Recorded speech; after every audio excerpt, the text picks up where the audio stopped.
Hi ladies. So I am just hopping on here to do a quick live about something that I know is probably happening in your experience if you're on dating apps and you might be getting really frustrated about. And I just want to share what might be going on behind this so that you can start to shift that. So if you're having this experience on dating apps where men are maybe reaching out to you and then you kind of get in this like endless texting thing, like this cycle of just endless texting, and they are not asking you out, you are not actually having men wanting to get on the phone with you or on a Zoom call with you and then like actually meet you in person, and you're like, it's been like 3 weeks, 2 weeks, 3 weeks, and on, and like, why hasn't he actually asked me out? He may have even hinted at asking you out and then doesn't actually follow through on that. What might be going on behind that? So I have been working with a couple clients lately who are feeling like frustrated that like, okay, there are like these guys who are now messaging me and like I like them, they're like a higher quality kind of guy, but they're not asking me out, and it's so frustrating. So if that's you, just drop a like yes in the chat, like, yep, I'm at this point, like I'm frustrated with the men on the apps, like why aren't they taking action, why aren't they asking me out? If that's you, just like drop a yes. So what's going on here?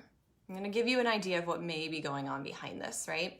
So what we found when I worked with this client, we looked at like, okay, what's going on here is that she had actually been creating this situation, and let me explain how, because this is so empowering when you realize, oh my God, it's not just that apps suck, like I actually can change something about this, right? So when we looked, I looked at the messaging that was going on, we did some analysis, I saw that she was basically allowing this to happen, like allowing the texting to just go on and on and on, and the guy not making firm plans, and she had been allowing this to happen, and we'll talk about why that is, and maybe this is a mindset that you've had as well. I know I have, and what's behind allowing that to happen, right? And what does it mean to not allow it, right?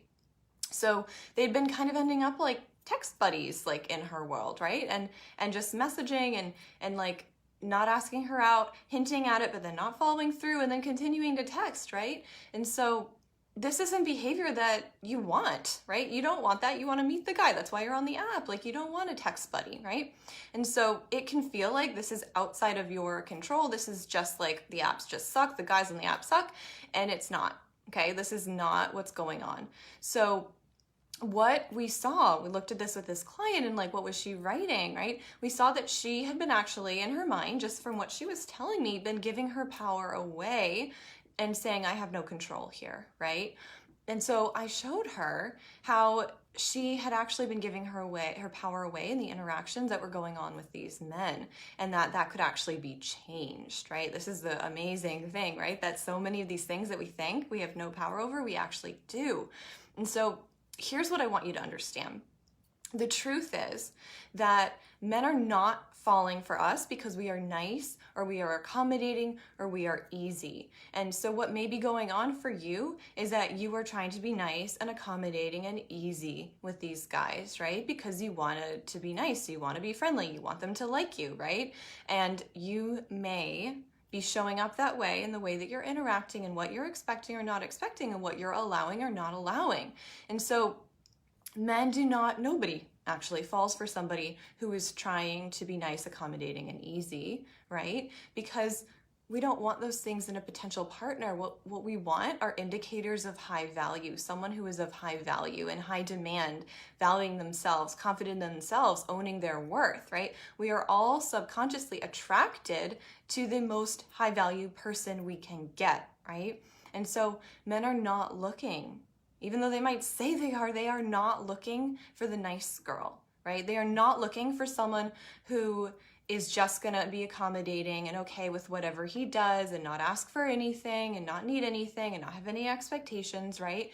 He's actually gonna be very attracted to, because of high value, what that means, someone who knows that they're worthy, someone who honors and loves themselves, right? And this is like the queen energy, right? So men are subconsciously looking for a woman who they feel like they are privileged to have been allowed into her space. It feels like a privilege that she's allowing them in, right? And this is a totally different mindset than if I'm trying to be nice, right? Men are looking for a woman who naturally turns on their instinct to chase and to pursue and to make her theirs. And this is what you need to flip in how you are showing up with men and how you are seeing yourself with men, right? So we can fall into this trap of thinking, if I'm nice, they'll like me. I should be nice, I should be accommodating, right? And this thought that like, actually, if I'm nice, and then I'll get what I want, right? This is like old childhood programming. Do you have some good girl programming, some nice girl programming running from childhood, right?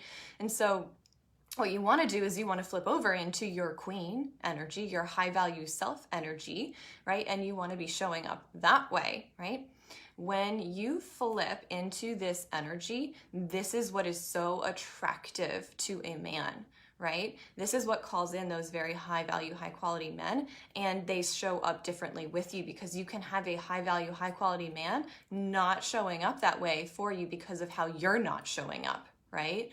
And so when you flip into this, a man suddenly wants to give you the world. He wants to meet you. He can't let you get away, right? He's not going to be endlessly texting, because what if you meet someone else and you're off the app, right? So you need to understand what's going to be attractive and attracting and what will not, and actually you being your whole self and wanting what you want and getting what you want and demanding what you want in a specific way, right? This is not going to be the like, I'm just going to be mean and angry and demanding, right? There's a way to show up in high value in a way that inspires him to want to give you those things, right? So I also have a couple of one-on-one spaces available. So if you are this woman, if you're like, I am done with the endless texting, I'm done with the guys who don't show up for me at the level that I want. If you are not wanting to spend more time on dating apps, just like getting nowhere, right? Meeting no one, or just not the kind of men that you're wanting to meet, I have one-on-one spaces